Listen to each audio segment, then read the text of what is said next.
Hi friend, good evening ನಾವು ಇವತ್ತು ಮೈಸೂರಿಗೆ ಹೋಗಿದ್ವಿ.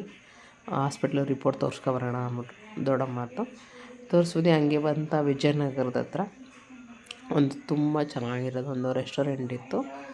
ಒಂದು ಕೋಸ್ಟಲ್ ಗ್ರ್ಯಾಂಡ್ ಅಂತ ಅಂದ್ಬಿಟ್ಟು ಎಷ್ಟು ಚೆನ್ನಾಗಿತ್ತು ಅಂದರೆ ಗ್ರೀನ್ ಕಲರ್ ಥರ ನೋಡೋ ಯಾವುದೋ ಶೋರೂಮ್ ಥರ ಇತ್ತು. ಆದರೆ ಬಟ್ ಇದು ಶೋರೂಮ್ ಅಲ್ಲ, ತುಂಬ ಚೆನ್ನಾಗಿರೋ ಒಂದು ರೆಸ್ಟೋರೆಂಟು. ಒಳಗಡೆ ಪಾರ್ಕಿಂಗ್ ಗ್ರೀನು ಮತ್ತು ಕಾರ್ ಪಾರ್ಕಿಂಗ್ ಎಲ್ಲ ತುಂಬ ಚೆನ್ನಾಗಿತ್ತು. ಸುತ್ತೆಲ್ಲ ಒಂಥರ ಗಂಟೆಗಳ ಥರ ಡೆಕೋರೇಷನ್ನು ಎಷ್ಟು ಚೆನ್ನಾಗಿತ್ತು ಅಂದರೆ ತುಂಬ ಚೆನ್ನಾಗಿತ್ತು. ನೋಡೋದಕ್ಕಂತೂ ಸಂಜೆ ಈವ್ನಿಂಗ್ ಬೇರೆ ಮಳೆ ಬರೋ ವಾತಾವರಣ ಎಲ್ಲ ಇತ್ತು. ಏನಪ್ಪ ಒಳಗಡೆ ಹೆಂಗೆ ಅಂದ್ಬಿಟ್ಟು ನೋಡೋಣ ಅಂತ ಹೋದ್ವಿ. ತುಂಬ ಚೆನ್ನಾಗಿತ್ತು. ಆ ವೆಲ್ಕಮ್ ಎಲ್ಲ ಪಾಪ ಮ್ಯಾನೇಜರು ತುಂಬ ಚೆನ್ನಾಗಿ ಮಾಡ್ತಾಯಿದ್ರು. ಅದು ಫ್ಯಾಮಿಲಿದು ನೋಡಿ, ಹಾಲೆಲ್ಲ ತುಂಬ ದೊಡ್ಡದಾಗಿ ಫ್ಯಾಮಿಲಿ ಎಲ್ಲ ಕೂರಿ ತಿನ್ಬೋದಾಯಿತು. ಇದು ಕಿಚನು ತುಂಬ ಚೆನ್ನಾಗಿ ಹೈಜಿನಿಕ್ಕಾಗಿ ಮತ್ತು ನೀಟಾಗಿತ್ತು. ಇವರು ಮ್ಯಾನೇಜರು ಸರ್ರು ವೆಲ್ಕಮ್ ಅಂತ ವಿಶ್ ಮಾಡ್ತಾಯಿದ್ರು. ಹಾಗಾಗಿ ನಾನು ಅಣ್ಣ ಎಲ್ಲ ಹೋಗಿ ಊಟಕ್ಕೆ ಆರ್ಡ್ರ್ ಮಾಡೋಣ ಅಂತ ಆರ್ಡ್ರ್ ಮಾಡಿದ್ವಿ.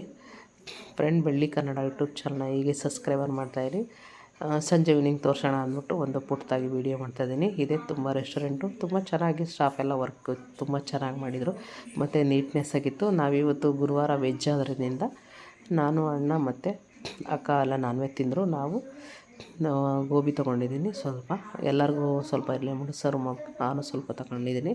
ತುಂಬ ಚೆನ್ನಾಗಿತ್ತು ಫ್ರೆಂಡ್, ಟೇಸ್ಟ್ ಅಂತೂ ತುಂಬ ಚೆನ್ನಾಗಿತ್ತು. ಫ್ರೈಡ್ ರೈಸು ಮತ್ತು ಬಟರ್ ರೊಟ್ಟಿ ಮತ್ತು ಪನ್ನೀರು ಕರಿ ತೊಗೊಂಡಿದ್ವಿ. ತುಂಬ ಚೆನ್ನಾಗಿತ್ತು. ನೋಡೋದಕ್ಕೆ ಎಷ್ಟು ಚೆನ್ನಾಗಿತ್ತು. ಹಾಗೆ ಕ್ರಿಕೆಟ್ ಎಲ್ಲ ವಿನ್ ಆಗಿದೆ, ನಮ್ಮದು ವರ್ಲ್ಡ್ ಕಪ್ ಬಂದಿದೆ ಅಂತ ಮಾತಾಡ್ತಾಯಿದ್ವಿ.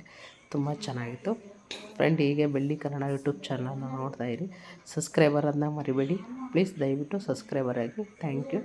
ಈಗ ನಾವು ತಿಂದ್ವಿ. ಈಗ ತಿಂದ ತಕ್ಷಣ ಬಿಲ್ ಪೇ ಮಾಡಿ ಹೊರಟ್ವಿ. Thank you friend, thank you so much.